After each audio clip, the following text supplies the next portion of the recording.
Good morning everybody. मैं हूं सुप्रिया कुमारी और हम लोग हिस्ट्री देख रहे थे। हिस्ट्री में हम लोगों ने क्या देखा है, तो सिंधु सभ्यता के बारे में हम लोग देख चुके हैं। सिंधु सभ्यता के बारे में बहुत कुछ देख चुके हैं, उसके सारे शहरों के बारे में पढ़ चुके हैं। अब आगे सिंधु सभ्यता में ही आगे हम लोग प्रोसीड करते हैं, आगे की ओर बढ़ते हैं। तो देखिए, सबसे पहले हम यहाँ देखते हैं, क्या देखते हैं कि सिंधु सभ्यता का वर्णन हम देखते हैं कि वो कैसी सभ्यता थी। खैर हम लोग इसके बारे में बहुत कुछ पढ़ चुके हैं, फिर भी एक बार ओवरऑल हम लोग देख लें सिंधु सभ्यता का वर्णन। अब देखिए, सिंधु सभ्यता का जो वर्णन है उसमें हम लोग क्या क्या देखेंगे। उसमें हम लोग देखेंगे उन लोगों की राजनीतिक व्यवस्था। ठीक है, राजनीतिक व्यवस्था मतलब कि कैसा सरकार था, केंद्र सरकार था कि राज्य सरकार था, किस तरह का सरकार था, ये हो गई राजनीतिक व्यवस्था के बारे में देखेंगे। फिर देखेंगे सामाजिक व्यवस्था, उनकी सामाजिक व्यवस्था कैसे थी, समाज में कितने वर्ग के लोग रहते थे, है ना, किस तरह का उनका जीवन यापन था।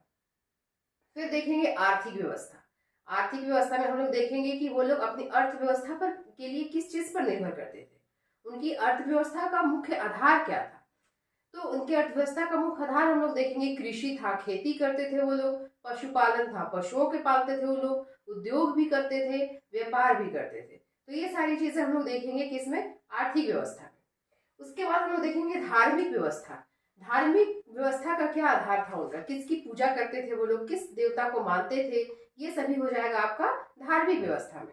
उसके बाद हम लोग देखेंगे नगर नियोजन, उनका नगर कैसा था, है ना, नगर की बनावट कैसी थी, जो मकान थे वो कैसे थे, ये सारी चीजें हम लोग देखेंगे। फिर हम लोग देखेंगे मुहर, एक बहुत इंपॉर्टेंट चीज था उनके यहाँ, सील या मुहर, इसके बारे में पहले भी पढ़ चुके हैं और यहाँ पर भी देखे हैं।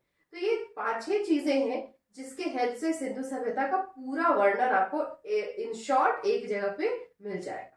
ठीक है, तो चलिए एक एक करके हम लोग देखना शुरू करते हैं। सबसे पहले देखते हैं सामाजिक व्यवस्था, सॉरी राजनीतिक व्यवस्था। सबसे पहले हम लोग क्या देखेंगे कि राजनीतिक व्यवस्था। तो देखिए, उस समय के बारे में हम लोगों के पास कोई लिखित स्रोत तो नहीं है ना, अनुमान के आधार पर इनका इतिहास पढ़ा जाता है, क्योंकि इनके समय में लिखित स्रोत मिली है पर उसे पढ़ा नहीं जा सका है। तो जो भी बातें थी वो पुरातात्विक स्रोतों के आधार पर ही हम लोग अनुमान लगाते हैं कि ऐसा व्यवस्था रहा होगा। तो राजनीतिक व्यवस्था के बारे में ऐसा देख माना गया है कि केंद्रीय प्रशासन रहा होगा, है ना, क्योंकि व्यापारी वर्ग जो थे ना वो प्रभावी थे। व्यापारी वर्ग उच्च वर्ग के लोग थे, व्यापार करने वाले लोग, तो व्यापारी वर्ग प्रभावी थे, इसलिए ऐसा माना जाता है कि केंद्रीय सत्ता ही रही होगी, है ना। जो राजनीतिक व्यवस्था थी इनकी, ये सिर्फ एक ही जगह रही होगी जो कि केंद्र में थी। तो राजनीतिक व्यवस्था में हम लोग देखें कि इनका क्या रहा होगा, केंद्रीय प्रशासन रहा होगा राजनीतिक व्यवस्था में। बस उससे ज्यादा हमने कुछ जानकारी, ऐसा कुछ लिखित स्रोत रहता तभी तो बता सकते हैं।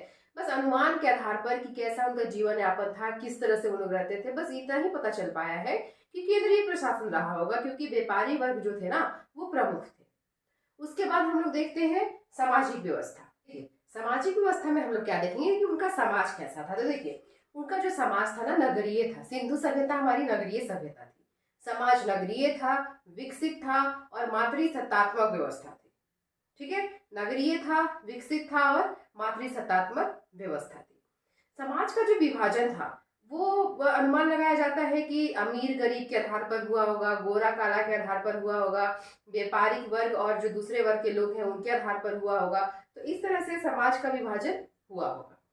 फिर हम लोग देखते हैं कि वो लोग क्या था, कपास का प्रयोग करते थे, ऊनी वस्त्रों का प्रयोग करते थे, ये सभी चीजों का प्रयोग करते थे। श्रृंगार का भी सामान हमको वहां से मिला है, तो इन सारी चीजों का प्रयोग वो लोग किया करते थे। धातु में देखें तो तांबा का प्रयोग करते थे, कांसा का प्रयोग करते थे, चांदी का प्रयोग करते थे, इन सभी धातुओं का प्रयोग करते थे वो लोग। फिर देखा जाए कि उनका समाज और कैसा था, तो वो लोग जो है कि खाते क्या थे भाई, तो वो लोग खाते थे गेहूं जौ, ये सब वो लोग खाते थे, चावल ये सब वो लोग खाते थे। उनका खान पान इस तरह का था। फिर देखा जाए कि जो मतलब कि मृतक संस्कार होता है, मृतक संस्कार जो होता है वो तीनों तरह का संस्कार मिला है मृतक संस्कार में। मतलब कि एक है पूर्ण शवाधान, एक है आंशिक शवाधान, है ना। पूर्ण शवाधान मतलब कि जो आपका डेड बॉडी है उसको पूरी तरह से दफना देते थे। फिर क्या है कि एक है कि जला दिए और जो हड्डी बच गया उसको गाड़ दिए। फिर एक है कि मतलब बाहर उसको रख दिए जो भी हमारा डेड बॉडी है, और उसको कुछ दिन बाद जैसे चील कौवे खाने के बाद फिर उसको दफना रहे हैं। मतलब कि पूर्ण सावधान, पूरी तरह से उसको बरी कर देते थे, पूरी तरह से उसको दफना देते थे। दफनाने का भी स्रोत मिला है, फिर जलाने का भी मिला है कि जलाने के बाद जो बची हुई हड्डियां थी उसको वो लोग गाड़ देते थे। तो इस तरह से उनके मृतक समाधान के बारे में, मतलब मृतक संस्कार के बारे में हमको जानकारी मिलती है कि मरने के बाद वो इस तरह का संस्कार करते थे।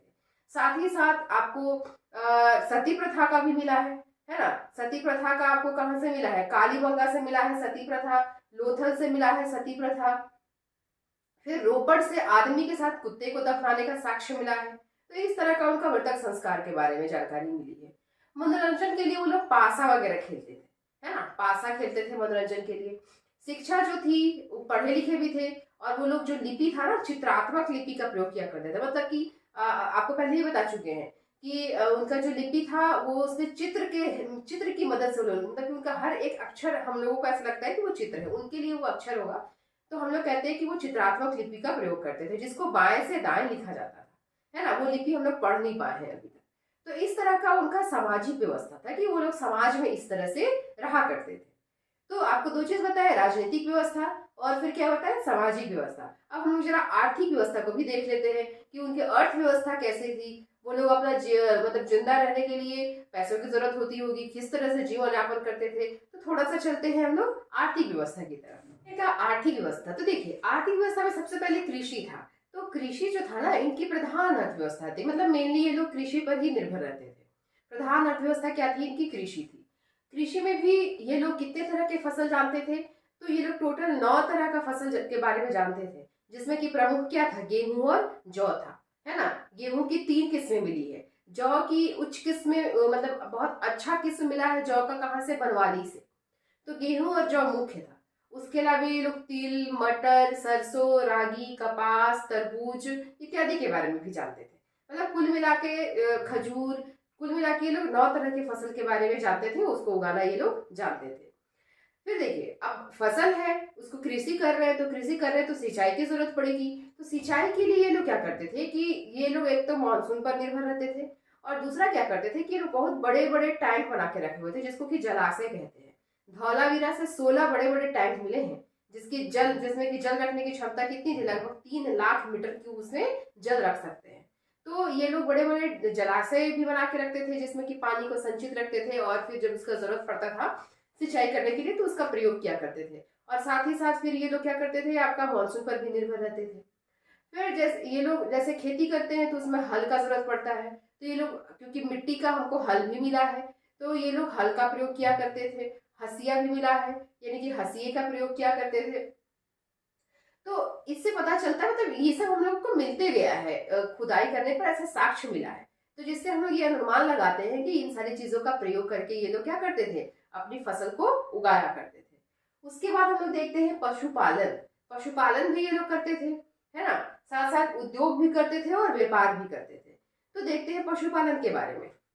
पशुपालन के बारे में देखते हैं, तो देखिए ये लोग क्या करते थे, ये लोग कौन कौन से जानवर पालते थे? ये लोग भैंस, बकरी, कुत्ता, हाथी, ऊंट, ये सभी कुछ पालते थे, ठीक है। और इसमें हमको साक्ष्य कैसे कैसे मिला है? तो घोड़े की हड्डियां मिली है। कहाँ से मिली है? सुरकोटदा, रानी कुंडई, आपका ये शोरतुगई, है ना, कालीबंगा, ये सबसे क्या मिला है? घोड़े की हड्डियां मिली है, जिससे कि पता चलता है कि ये लोग क्या करते थे? घोड़े को पालते थे। उसके साथ ऊंट की हड्डियां भी मिली है, लेकिन किसी भी मुद्रा पर ऊंट का चित्र अंकित नहीं है। ऊंट की हड्डियां मिली है, लेकिन किसी भी मुद्रा पर ऊंट का चित्र अंकित नहीं है। हड़प्पा से क्या मिला है? हाथी का खोपड़ी मिला है, यानी कि हाथी को भी पालते थे। फिर और क्या मिला है आपका? मिट्टी का घोड़ा मिला है ना। मिट्टी का घोड़ा मिला कहाँ से? लोथल से और नौसारों से। क्या मिला है? मिट्टी का घोड़ा मिला है। मतलब इसे पता चलता है कि घोड़े को वो लोग पालते थे, घोड़े के बारे में उनको जानकारी थी। तो मतलब ये सारे पशुओं को लोग क्या करते थे? पालते थे। अपने प्रयोग के लिए इन सारे पशुओं को लोग पालते थे। लेकिन सारे पशुओं में उनको कुबड़ सांड, है ना, कुबड़ सांड उनको क्या था? बहुत प्रिय था। उनकी मुद्रा पर भी कुबड़ सांड का चित्र अंकित है। जितने भी पशु हैं उसमें कुबड़ सांड सबसे अधिक महत्वपूर्ण था, वो सबसे उनका प्रिय पशु था, ठीक है। अब हम लोग देखते हैं थोड़ा सा उद्योग के बारे में कि वो लोग किस किस चीजों का उद्योग करते। तो देखिए हम लोग उद्योग देखते हैं। उनका जो मेन उद्योग था ना, वो वस्त्र उद्योग था। वस्त्र उद्योग उनका मेन उद्योग था। तो वस्त्र में वो लोग क्या करते थे, सूत की कटाई बुनाई ये सब करना, यानी कि सूत को काट कर कपास से वो लोग क्या करते थे, सूती वस्त्र बनाते थे। और इसका साक्ष्य भी बहुत जगह पे मिला है। तो कहाँ कहाँ साक्ष्य मिला है आपका, मोहनजोदड़ो से मिला है। मोहनजोदड़ो में क्या है, लाल रंग का सूती वस्त्र जो है वो लाल रंग में रंगा हुआ, और उसमें क्या है, उसमें लपेटा हुआ है क्या, चांदी का कुछ उपकरण है ना, कुछ सामान चांदी के उस सूती कपड़े में लपेटे हुए हैं, लाल रंग में रंगा हुआ सूती का कपड़ा, और उससे क्या है, उसमें लपेटा हुआ चांदी का सामान। साथ ही साथ मोहनजोदड़ो से ही क्या है, तांबे का बर्तन मिला है, और जो कि क्या है, सूती वस्त्र, जिसपे जो तांबे का जो बर्तन है ना, उसपे क्या मिला है, सूती वस्त्र का छाप मिला है। ठीक है, तो इस तरह से पता चलता है कि क्या है, सूती वस्त्र का उद्योग, जो वस्त्र उद्योग था उनका, उनके यहाँ वो क्या था, काफी लोकप्रिय था। मतलब कि वस्त्र उद्योग लोग ज्यादा करते थे। उद्योग में सबसे इंपॉर्टेंट कौन सा है, वस्त्र उद्योग। साथ ही साथ मोहनजोदड़ो से क्या मिला है, पुरोहित की मूर्ति मिली है, जिस पर क्या है, ऊनी शॉल शॉल उड़ाया हुआ है ना, मतलब कि उस पर शॉल उड़ाया हुआ है। तो उससे ही पता चलता है कि ये लोग क्या है, वस्त्र उद्योग क्या करते थे। तो उद्योग में सबसे महत्वपूर्ण उनका क्या था, वस्त्र उद्योग था, है ना। लेकिन वस्त्र उद्योग के साथ साथ चंदहुदरों से मनका बनाने का, बीड्स बनाने का कारखाना भी मिला है। मनका होता था ना, इस तरह से गोल गोल बना लिए, उसमें ऐसे गोल गोल इस तरह से मनका होता है, ये ऐसे बना लिए और उसमें होल कर लिए, उस होल में धागा घुसा के पहन लिए, गले में माला हो गया, हाथ में बांध लिए ब्रेसलेट हो गया, तो इसी को मनका कहा जाता है। तो ये मनका बनाने का कारखाना कहाँ से मिला है, चंदहुदरों से मिला है। तो मेन वस्त्र उद्योग था, लेकिन मनका का भी ये लोग उद्योग करते थे। अब हम लोग देखते हैं व्यापार। व्यापार ये कहाँ करते थे, किसके किसके साथ करते थे, व्यापार हम लोग देखते हैं। व्यापार हम लोग किससे किससे क्या करते थे, तो देखिए इनका व्यापारिक संबंध किससे था, या कहाँ पर ये लोग कैसे व्यापार करते थे। तो विनिमय प्रणाली थी। विनिमय मतलब कि सामान अदला बदली ये लोग करते थे।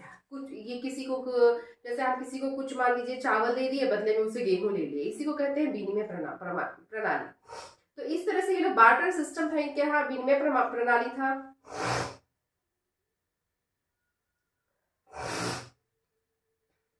तो विनिमय प्रणाली के द्वारा ये लोग क्या करते थे, व्यापार करते थे। इनके यहाँ से जो बाट मिला है ना, वो 16 का गुणज था, है ना। 16 का मल्टीपल था बाट, मतलब 16, 32, 60, 48, 64, इस तरह से 16 के गुणज थे इनके बाट, है ना। सभी हम लोग 1 kg 2 kg होता है ना, आधा kg, ऐसा नहीं था। 16 kg, फिर 32, फिर उसका मतलब 16 का ही मल्टीपल था उनका। इनके यहाँ बाट जो था ये 16 का मल्टीपल था। फिर देखिए अब इनका व्यापारिक संबंध कहाँ से था, कहाँ से था। तो फारस का मोहर मिला है कहाँ पर, लोथल में, जिससे क्या पता चलता है कि फारस के साथ इनका व्यापारिक संबंध था। ठीक है, साथ ही साथ यहाँ से जो फारस का मोहर यहाँ पे मिला, और सिंधु सभ्यता का मोहर कहाँ मिला, मेसोपोटामिया से मिला। यानी कि इनका व्यापारिक संबंध कहाँ, इराक मेसोपोटामिया से भी था। ठीक है, साथ ही साथ मेसोपोटामिया का एक अभिलेख है, उसमें ये उल्लेख किया गया है कि हमारे व्यापारिक संबंध कहाँ से थे, ढिलमुन से थे। ढिलमुन यानी कि बहरीन, है ना। फिर किससे थे, आपका ओमान से था उनका व्यापारिक संबंध, मतलब जिसको कि वो लोग मागन कहते थे। और साथ ही साथ लिखा हुआ है कि हमारे व्यापारिक संबंध मेलुहा से भी था। मेलुहा को हम लोग हड़प्पा मानते हैं। ठीक है, मतलब उनके जो अभिलेख में ये लिखा हुआ है कि मेलुहा के साथ मेरा व्यापारिक संबंध था। तो मेलुहा मतलब आज का, अभी का जो हम हड़प्पा पढ़ रहे हैं, वो उस समय वो लोग उसको मेलुहा कहा करते थे। ठीक है, और यहाँ का मोहर भी मिला है मेसोपोटामिया में, जैसे ये कंफर्म हो गया कि हाँ इनका व्यापारिक संबंध किसके साथ था, मेसोपोटामिया के साथ भी इनका व्यापारिक संबंध रहा होगा। ठीक है, फिर मिस्र की एक लोथल से एक मम्मी मिली है, और वो मम्मी क्या है, मिस्र में प्रचलित थी। ठीक है, मम्मी समझते हैं ना, जैसे डेड बॉडी को वो लोग बहुत सारा केमिकल्स वगैरह लगा के और उसको सड़ने से बचाते थे, तो उसको मम्मी कहते हैं। तो वो मम्मी मिला है लोथल से, जो कि मिस्र का था, यानी कि इनका व्यापारिक संबंध मिस्र से भी रहा होगा। तो फारस से, मेसोपोटामिया से, मिस्र से, इन सभी जगहों से इनका क्या था, व्यापारिक संबंध था। ये लोग व्यापार करने वहां जाते थे, या फिर वहां के लोग भी यहाँ पर क्या करते थे, व्यापार करने के लिए आते थे। ठीक है, तो आज हम लोग क्या क्या देख लिए, इनका राजनीतिक जीवन देख लिए, फिर क्या देख लिए, इनका सामाजिक जीवन देख लिए कि समाज में कैसे रहते थे ये लोग, फिर क्या देख लिए, इनका आर्थिक जीवन देख लिए कि आर्थिक जीवन में ये लोग कृषि पर निर्भर रहते थे, पशुपालन करते थे, उद्योग भी करते थे, व्यापार भी करते थे, जिसमें सबसे ज्यादा इंपॉर्टेंट क्या था, कृषि था। कृषि सबसे ज्यादा होती थी और वो उनकी प्रधान अर्थव्यवस्था थी। आज भी हमारी मुख्य अर्थव्यवस्था, तो कृषि इनकी मुख्य अर्थव्यवस्था थी। तो इस तरह से सिंधु सभ्यता का वर्णन में 3 चीज हम लोग देख लिए, है ना। और बाकी हमारा क्या रह गया है, 3 चीज और बाकी रह गया है। इसमें क्या है, इनका धार्मिक जीवन, है ना, या धार्मिक व्यवस्था, किस देवता को मानते थे ये लोग, फिर नगर नियोजन, इनका नगर का प्रणाली कैसा था, कैसे बिल्डिंग्स थी, किस तरह से थी, और एक मुहर। तीन चीज और बच गया है जिसको कि हम लोग नेक्स्ट वीडियो में देखेंगे। साथ ही साथ सिंधु सभ्यता का पूरा वीडियो मैंने आप लोगों को कराया है सीरियल वाइज, जो कि प्ले लिस्ट में दिया हुआ है। आप जाके वहां से पूरा स्टार्टिंग से पढ़ सकते हैं सिंधु सभ्यता का, और मतलब हिस्ट्री जो एंशिएंट हिस्ट्री है स्टार्टिंग से है सारा एक ही प्लेलिस्ट में, उसको जाके आप वहां से देख सकते हैं। ठीक है, उम्मीद करते हैं कि आपको आज का क्लास पसंद आया होगा। अब हम लोग आगे मिलेंगे नेक्स्ट क्लास में, नेक्स्ट वीडियो में। Thank you, have a nice day.